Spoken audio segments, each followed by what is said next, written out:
not only on the religious level, but also on the economic level. Because the mark of the beast is also implicated with economic measures, buying and selling, right? So that has to come to fruition as well. Yeah. Now, let's look at what's happening on that front. Okay. All around the world, you've been warning about this since, 2010, 2011? And here we are. Yeah, thank you for having me, Glenn. And the first article I did, I went back and looked, 2010 in the New American Magazine, I warned about a similar proposal in the United States. They wanted to bring in a national biometric ID that would be required to work. And here's the kicker. It was actually paired with amnesty for illegal immigrants. So this new scheme that they're working on in the United Kingdom, they're marketing it as a method of reining in illegal immigration, but it really has nothing to do with illegal immigration. It's an effort to force everybody into this system. And they say, first it'll be to work, next it'll be to shop, it'll be for your health care, it'll be for your government benefits.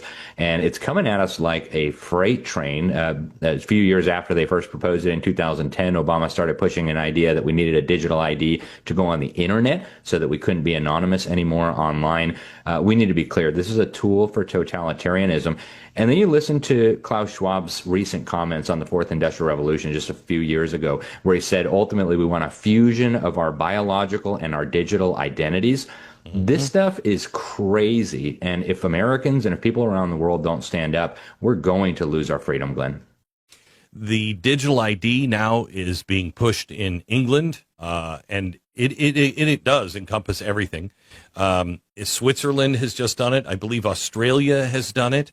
And it started earlier in India, if I'm not mistaken. They were the first to go really deep into this, and it was a disaster.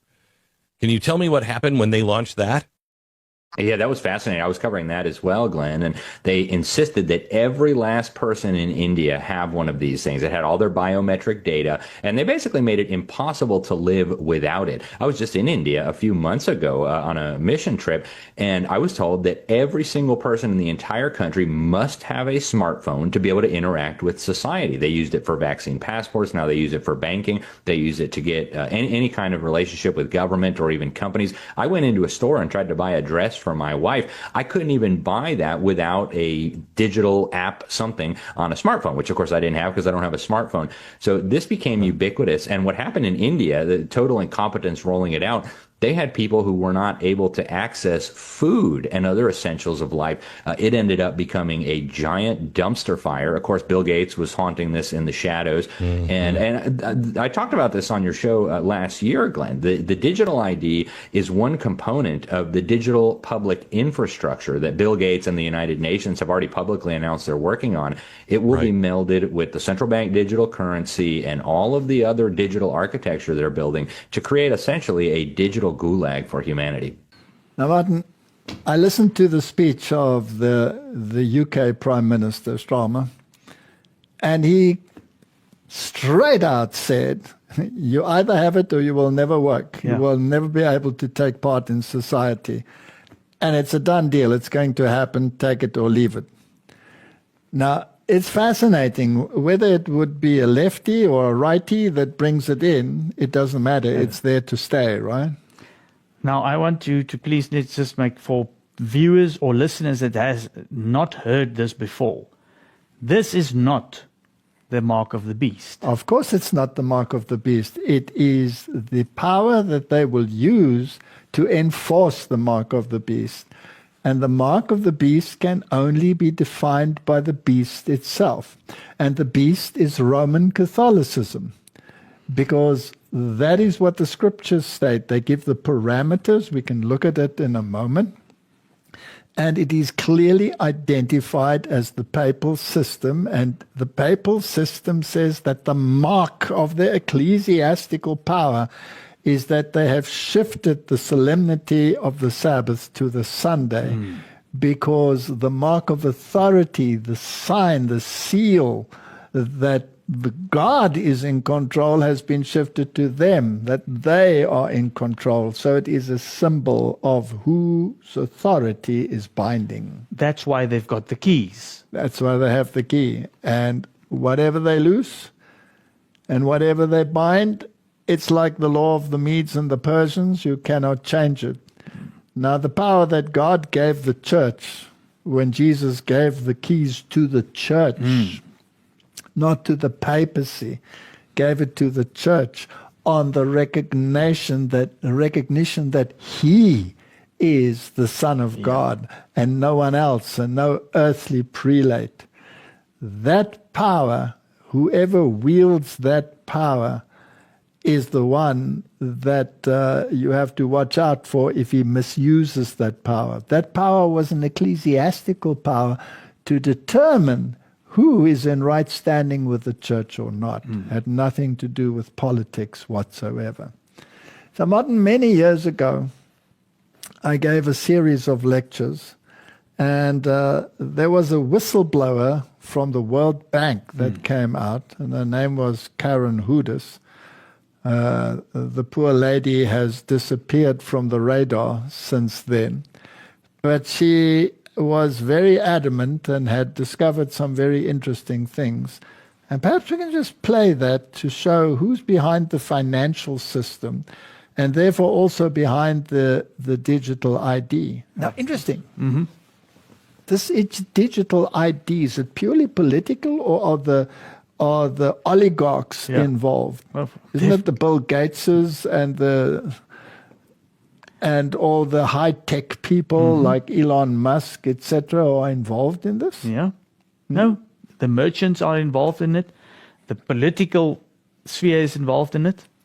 All right, so let's have a look at this one, just as a reminder of some past history. Now, here's an interview which is rather fascinating. And this interview, if we can have the sound up in a moment, this interview is with a whistleblower. Now, whistleblowers are causing quite a bit of trouble for the current regimes, and this is no ordinary whistleblower. This was one of the advisory lawyers in the International Monetary Fund. This is one of the whistleblowers who blew the whistle on multi-billion frauds. And eventually, for her whistleblowing, she got a pink slip. But let's listen to what this person, with her insight within the financial systems of the world, has come up with in her thinking. Hello, I'm Greg Hunter. Welcome to USAWatchdog.com. With us today, a brand new guest. Her name is Karen Houdis. She is an attorney, she is a banker, and she is a whistleblower. Karen Houdis, thank you so much for joining us today from Maryland. Thank you so much. Well, you work for the World Bank for a better part of 20 years. You are an Ivy League trained attorney. You went to Ivy League school. I think you went to Yale.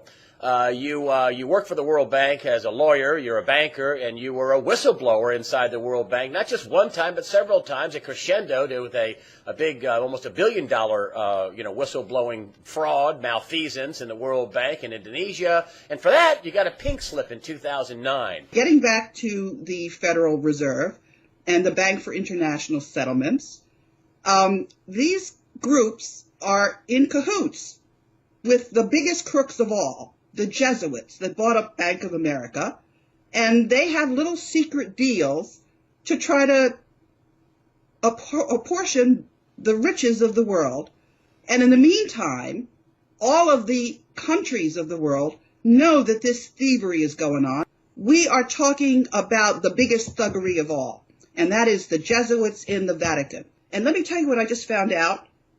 I always thought that the CIA was the problem and the other intelligence agencies. Guess what?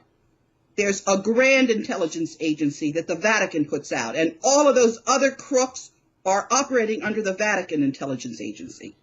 The money That's is what's about going on. The money is about the control, and the Vatican intelligence agency, the World Intelligence Agency, they're talking about we're fighting over money, over what money we're going to use, No, and who that's controls the the money. thing I'm saying, Greg. They're not fighting. They've all agreed. The fighting is what we're led to believe. They're all in cahoots, just like all the banks are in cahoots. All of these intelligence agencies are in cahoots, too. For example, people don't know that their IRS revenue is going to the Vatican. Martin, I don't know, should I laugh or should I cry? I think you're not laughing because it's funny. You're laughing because, wow. It's so true. It's so true. It fits so in and nothing's changed. You've been saying this since then. That she's been saying it.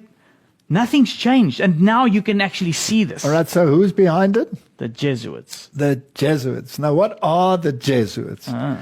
Well, we'll put up a slide just now and have the Vatican answer what the Exactly. Jesuits are and who they are and what their purpose is. So that the Vatican says it and not we, because then we will be conspiracy theorists again to some of these deceived individuals that don't see a conspiracy behind the scenes. All right, so let's have a look at all of these intelligence agencies, whether they be CIA or whether they be FBI or whether they be MI6 or whether they be KGB or whether they be Mossad or whatever you want to call them. They're all plugged in. To the main Power source, this umbrella mega intelligence agency. The Sancta Alliance is just a portion of it. It's secret assassination police.